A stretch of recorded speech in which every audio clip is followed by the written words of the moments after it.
Well, for more on China's booming logistics industry, let's bring in Fred Teng. He's the president of the AmericaChina Public Affairs Institute. Thank you for joining us. Thank you.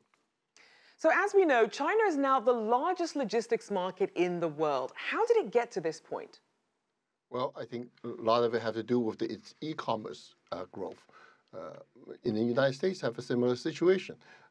As e-commerce growth, the logistic is very much needed, and especially the last mile of the logistic delivery to the home. And how much more potential do you see for growth in this sector in China?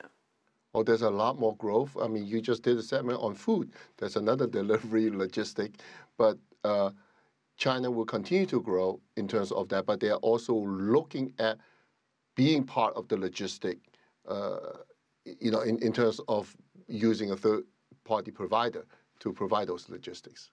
Now, obviously, there's a lot of big players in this space. So tell us about the competition between these e-commerce giants when it comes to their logistics facilities and the services they provide. Well, so far, Alibaba uses a third-party provider mostly, and JD.com has, I think, 256 warehouses in 54 cities. And so they use a direct delivery to the consumer. But when you own the logistic, there's also a problem. It's the excess capacity. When you don't use it, then what do you do? When you have excess capacity, then you have to deliver for other people. Otherwise, it will be a waste of your own resources. Now, we are seeing more e-commerce and even some brick-and-mortar stores launching their own logistics services rather than relying on some of these separate delivery companies. What is that doing for competition overall in this space? Well, I think there'll still be a lot of competition because this industry is growing. E-commerce is growing. I'm sure it will grow in a very, very creative ways that we don't even know yet. But overall, a lot of the company, look at Amazon in the United States. They're probably the single largest client for all these logistic companies. So nobody is able to, there's no standard to set that's better than Amazon. So Amazon is looking into setting up its own logistics. And but I think FedEx, UPS, and all the other logistic companies, they'll be around.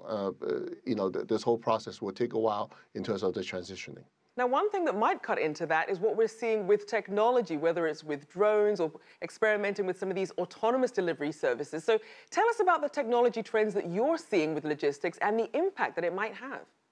Well, definitely drones. That's one of the delivery.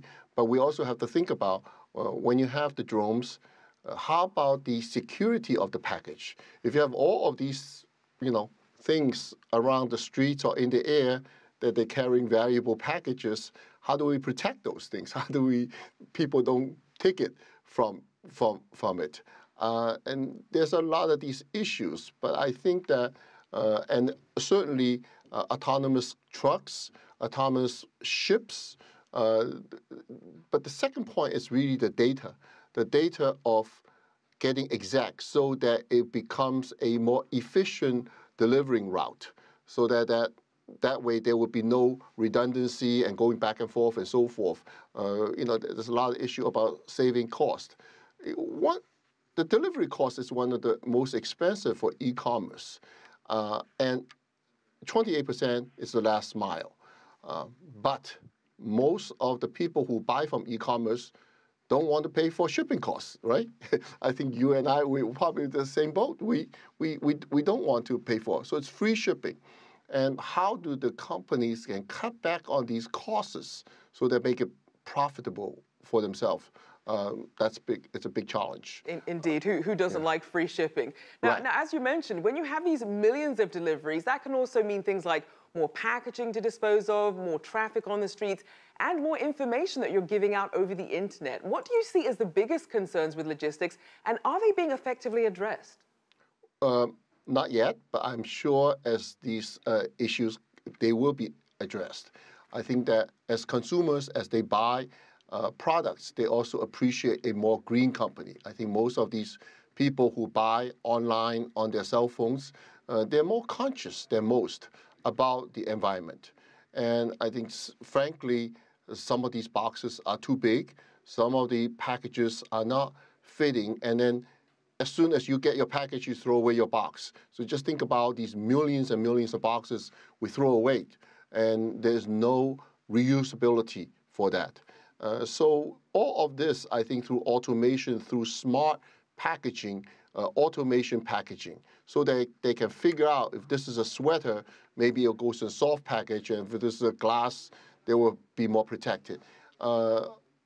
But overall, and also multiple material packaging is very, very hard to sort out for the environment. And all of these issues will have to be dealt with.